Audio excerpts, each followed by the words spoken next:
Let's duck up to Queensland now and catch up with the LNP leader there, the opposition leader in Queensland, David Crisafulli, who joins us from Bribie Island. I've got to say, David, it looks like a beautiful spot just at the moment. I'm keen to get your thoughts on the reason that the Premier of Queensland, Anastasia Palaszczuk, is pushing to get federal assistance to have hotel quarantine or international quarantine in the regions, out at Toowoomba or somewhere else. What's wrong with hotel quarantine in the cities? It has worked effectively in this country, all around the country. There was that shambles in Melbourne, of course, which was their mistake, but it's now been fixed. And Chris, that's been my comment all along.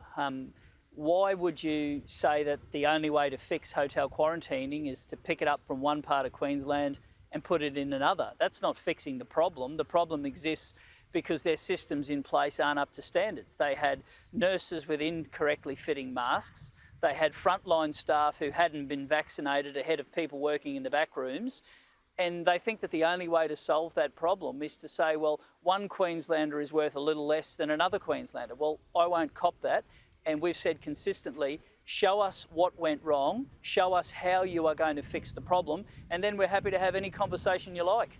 There are a lot of people in the media seemingly barracking for these regional quarantine centres, but to me there's two problems immediately arise. One is it increases the amount of handling of people. You're going to have to bring them in and then transfer them and take them to another location, so that increases your risk. But secondly, I can see what would happen, for instance, if there was a cross-infection in hotel quarantine or in Toowoomba, then the whole of Toowoomba would just be shut off from the rest of Queensland. That's how they'd isolate the problem. Yeah. Understood. And look, I don't want to bag anyone who's putting forward proposals to try and have a crack at this.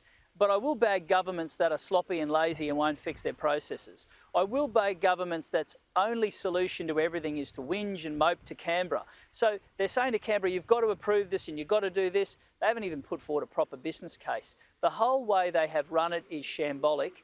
And right now, people, quite frankly, are looking at the performance of Queensland Health and they're saying this mob couldn't run a chook raffle, and they're talking about moving hotel quarantine hell west and crooked. David, thanks so much for joining us. Thanks, Chris. David Crisafulli there, the Queensland opposition leader from Bribie Island. Very brief exchange there, but a pointed one. I'd like to be sitting next to him now watching that sun go down with a cold beer. One day, perhaps.